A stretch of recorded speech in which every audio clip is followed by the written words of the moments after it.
Hello, my name is Grant Ross. And I'm Andrew Geraghty. Welcome back to our video lesson series on gaining financial empowerment. Today, we will be continuing our lesson on entrepreneurship. We are going to look at simple ways to increase creativity. We are going to show students two very simple models to increase their creativity. Creativity is a necessary trait for successful entrepreneurship. After all, by definition, entrepreneurs are individuals who take resources and combine them in different ways relative to what others are doing. The first model we will look at is brainstorming. This is a group exercise. It helps groups pool their creative ideas. The second model is based on individual effort. This is the idea of lateral thinking. Both models are driven by our guiding principles: define and distill. The goal of brainstorming is to generate creative options.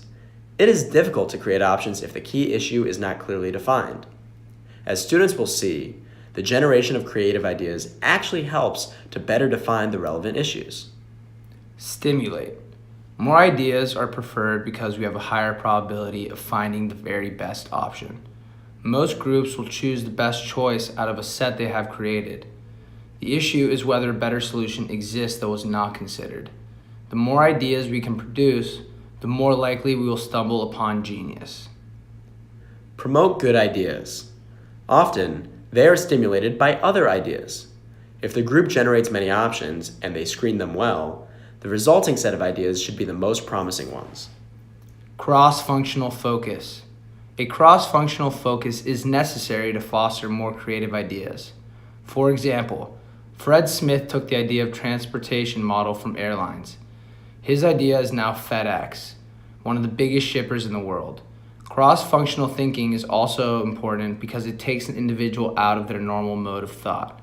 For example, a marketing person may only see the world through a marketing lens, but if you group him with an operations person or a salesperson, then it helps him see the world through the eyes of others. Whole brain thinking. Just as most individuals have a dominant hand, the one they write with, they also have a dominant way of using their brain. The simplest way to think about this is to divide the world into the analytic types and the creative types. Each type uses the brain differently. Creative types use the brain both for the analytics and the more holistic big picture.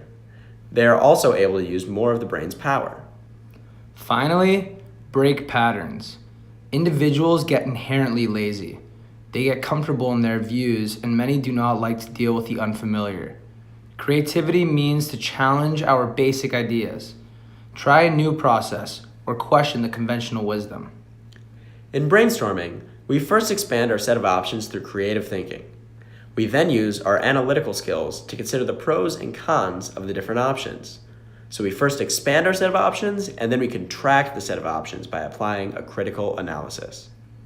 Step 1 is generating ideas. The key to successful brainstorming is to separate the generation of ideas and their evaluation.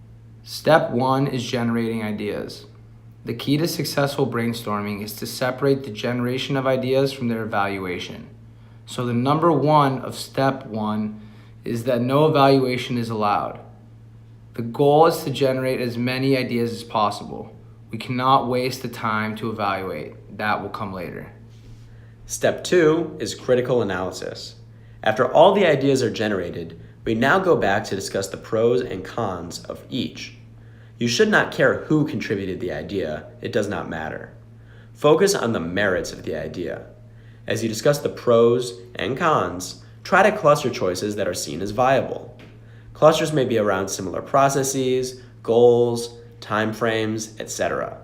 From this analysis, your group is now left with a smaller set of options to consider. Step 3 is to screen the smaller set. After you contract the feasible set with step 2, you then must go back and revisit each option.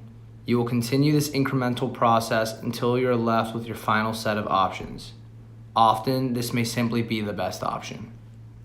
Finally, write down the URLs on the screen. These links will take you to internet videos.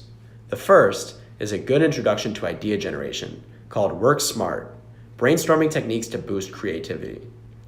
The second is called How Not to Brainstorm. Pause the video if you need to get these down. That's it for this lesson. Thank you for listening.